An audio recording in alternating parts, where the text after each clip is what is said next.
Carter, one of the most electrifying players of all time, arguably the best dunker of all time. Today he's seen as a great mentor for those young players in Sacramento. He's gained a lot of support after not joining a championship contending team like the Warriors or the Cavaliers, saying that he still thinks he can contribute to a team and does not want to play just 5 minutes a game, 10 minutes a game, because anyone can simply do that. He believes he still has game, and honestly, I'm with him. Despite how old he is, he still performs at a high level for a bench player, and that's all any team can ask of him. But back in the day, when Vince was the man, the star player in Toronto who captivated many fans around the world, he had a disappointing 04-05 season, which in fact, he did not find basketball fun anymore. And frankly, according to many, he possessed characteristics that were simply not him. He was simply just not interested, and he was selfish, which does happen occasionally with star players. He was upset, number one, at his role on a rebuilding team with no clear plan, especially after losing his cousin, Tracy McGrady, to Orlando. And in the 2003-04 season, they only resulted in a lottery selection, and they hired hardline coach Sam Mitchell. Carter sulked and sweepwalked through 20 games as a Raptor, before the Raptors ended up shipping him off to New Jersey in a trade.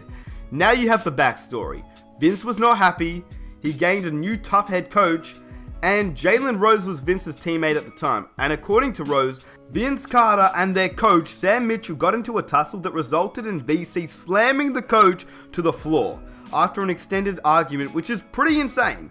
So here's the story, but before I get started with the story, I'd really appreciate if you guys could hit that subscribe button. My goal is now to reach 250,000 before the end of 2017, and I would love your support. Anyway, I'll let Jalen Rose explain the story, and afterwards I'll share my thoughts on the whole incident.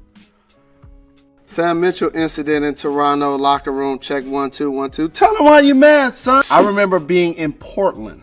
People that wanted Vince out of town at that point, they felt like he was on the training table just as much, if not more, than the basketball court.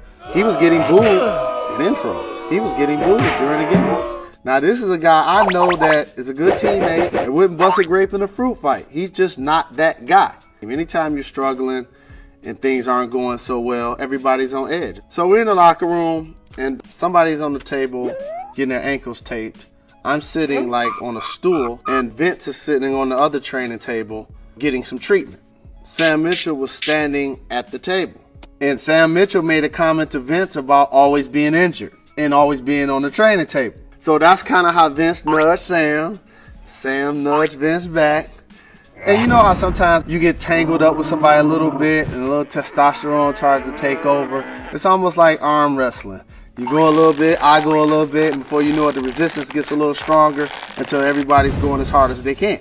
And then, of course, I'm Arnold Horshack on the sideline. Ooh, ooh, ooh, ooh, ooh, ooh, ooh, ooh, ooh. So it's getting a little more physical. And before you know it, they tangled up and they really trying to slam each other on the ground.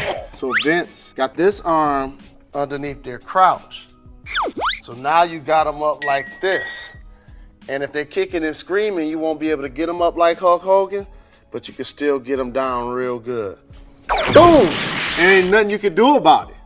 And when you get down, it's like, and then we just made sure he had all of his bearings. He didn't, lose a kidney in the transaction or a rib or something.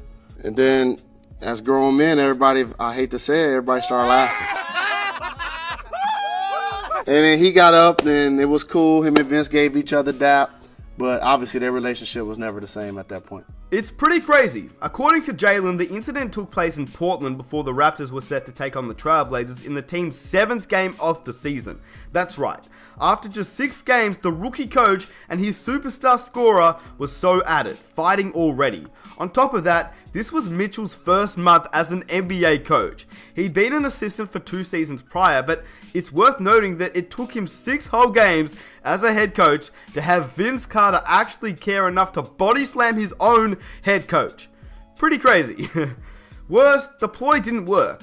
Relative to his previous success and brilliant work with the Nets, once he was dealt, Vince was in the mid-set of a miserable season. That game against Portland, just a few minutes after the tussle, saw Vince Carter take 9 shots and only make 2 in 22 minutes of work. To make matters worse, the Trailblazers weren't very good at all, and the Raptors lost by just 3 points. A few weeks later, Vince was dealt to the Nets, and the rest is history. Magically though, Vince put together what was just about a career year once he hit the Nets in the 2004-05 season. Carter jumped from an above average player efficiency rating of 17 in Toronto to a top 5 rating of 24.5 with New Jersey, playing an aggressive brand all-around ball that Raptor fans hadn't seen before. Really, we'd only seen Vince Carter play in the 04 Olympics where he was really aggressive. Once the Nets got him though, he turned his play around, became a new type of player. Now people credit Jason Kidd for what he did with the Nets and what he did with Vince Carter, making Vince a great player, but it wasn't Jason Kidd. Although Jason Kidd may have been a contributor to Vince's success in the Nets, I believe that it was Vince Carter. He was a new man. He wanted something else. He didn't love Toronto the way that they were treating him at that time, and he obviously didn't like the team. He hated the coach, he didn't like the management who traded away his cousin, and he just wasn't all that happy. So his Nets play of style was really fun to watch. He was still athletic, he was still determined, but this time he was aggressive. Something that, well, people credit Jason Kidd for, like I said, but it was Carter that was the man. The thing is, Carter never came close to the 2004-05 numbers over the next 3 seasons. And for those 3 seasons, he was playing with Jason Kidd. So people can't say that it was Jason Kidd who made Vince Carter the better player. It was Vince Carter's aggressive behavior and aggressive play style that really allowed him to take the jump. To take that jump from the star player in Toronto to a determined wanting to win an NBA championship player in New Jersey. Unfortunately, as we all know, Vince has never won an NBA championship, and people love to hop on the fact that he should have gone to a championship contending team, but I love the fact that he went to Sacramento. It proves that he doesn't really just care about NBA championships, and personally, I want to see him play in Sacramento because I love watching Vince Carter play. So when we watch him, just enjoy what we have because he doesn't have too many years left. And hopefully he will join a championship contending team in maybe 1 or 2 years and he can win an NBA championship because that's the one thing that Vince Carter really doesn't have. Although he wasn't a star player that won an MVP like Allen Iverson, I would still love for Vince Carter to win an NBA championship. But the jump that he went from Toronto to New Jersey in that 1 year was simply because of the fact that in Toronto he felt like he was treated as a dog, which is why when he came to New Jersey he had that aggressive behavior. So there you go.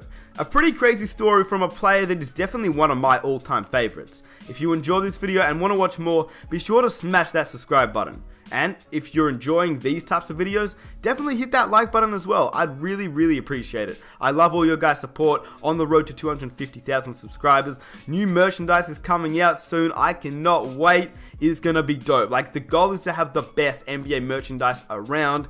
Let me know what players or what type of merchandise you want to see because I only want to make stuff that you guys want to buy. If you don't want to buy it, then don't buy it. But if you guys have any ideas, tweet me them, Instagram, all of that stuff in the description box down below. You can let me know your ideas. I can try and make them a reality and you can have some dope NBA merch. So that's the plan with the new site. Anyway.